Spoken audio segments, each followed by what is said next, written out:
OBD de trouble code description technique circuit de solénoïde de commande de soupape d'admission, banque 1. Qu'est-ce que cela signifie?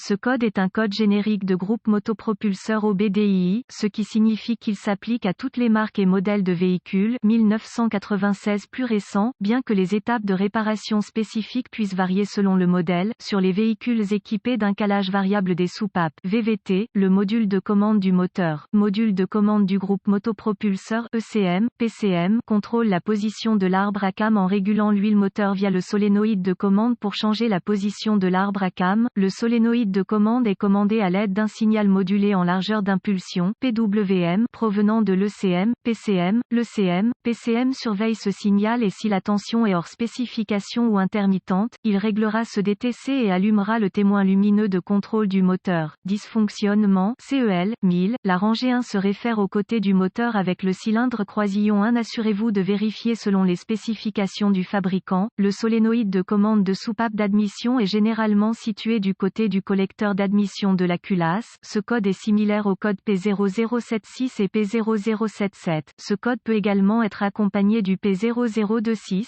Symptômes. Les symptômes peuvent inclure: vérifier que le voyant du moteur est allumé, témoin de dysfonctionnement, le véhicule peut souffrir d'une mauvaise accélération et d'une économie de carburant réduite, cause potentielle. Les causes potentielles d'un code d'anomalie de diagnostic P0075 peuvent inclure: mauvaise connexion du faisceau de câble ou borne corrodée, solénoïde de commande défectueux, court-circuit vers l'alimentation, court-circuit à la terre, erreur de diagnostic de l'ECM défectueuse, débrancher les connecteurs de faisceau du solénoïde et du PCM, à l'aide d'un schéma de câblage, localiser les fils plus et, du solénoïde. Le solénoïde peut être contrôlé côté terre ou côté puissance, selon l'application, vérifier avec les schémas de câblage d'usine pour déterminer le flux de puissance dans le circuit, à l'aide d'un ohmètre numérique volt, DVOM, réglé sur le paramètre ohm, vérifier la résistance entre chaque extrémité du fil. Une lecture de limite supérieure sur le DVOM peut être une ouverture dans le câblage, une connexion desserrée ou une borne. La résistance doit être d'environ 1 ohm ou moins. S'il y a une résistance excessive, il peut y avoir de la corrosion ou un mauvais câblage entre le solénoïde et le PCM, ECM, solénoïde de commande, avec le faisceau électrique du solénoïde débranché, en utilisant le DVOM réglé sur ohm. Vérifier la résistance entre chacune des bornes électriques sur le solénoïde de commande lui-même. Utiliser les spécifications d'usine ou un bon solénoïde de contrôle, s'il est disponible, pour déterminer s'il y a une résistance excessive dans le solénoïde, s'il y a une limite supérieure ou une lecture de résistance excessive sur le DVOM, le solénoïde est probablement défectueux. Vérifier qu'il n'y a pas de court-circuit à la masse à travers le solénoïde de commande en mettant l'un des fils DVOM sur une bonne masse connue et l'autre à chaque borne du solénoïde de commande. S'il y a une résistance, le solénoïde peut être court-circuité en interne. Court-circuit à l'alimentation, débrancher le faisceau du PCM, ECM et localiser les fils du solénoïde de commande, le DVOM étant réglé sur l'échelle de volts. Connecter le fil négatif à la masse et le fil positif au X, fil S, au solénoïde de commande. Vérifier la tension. S'il y a de la tension, il peut y avoir un court-circuit dans le faisceau de câble. Localiser le court-circuit à alimenter en débranchant les connecteurs du faisceau et en testant le câblage vers le solénoïde. Court-circuit à la terre. Débrancher le faisceau du PCM, ECM et localiser les fils du solénoïde de commande, avec le DVOM réglé sur l'échelle de volts. Connecter le fil positif à une bonne source de tension connue telle que la batterie et le fil négatif au X, fil S, au solénoïde de commande. Vérifier la tension. S'il y a de la tension, il peut y avoir un court-circuit à la terre dans le faisceau de câble. Localiser le court-circuit à la masse en débranchant les connecteurs du faisceau et en testant le câblage vers le solénoïde. Vérifier qu'il n'y a pas de court-circuit à la masse à travers le solénoïde de commande en mettant l'un des fils DVOM sur une bonne masse connue et l'autre à chaque borne du solénoïde de commande. En cas de faible résistance, le solénoïde peut être court-circuité en interne.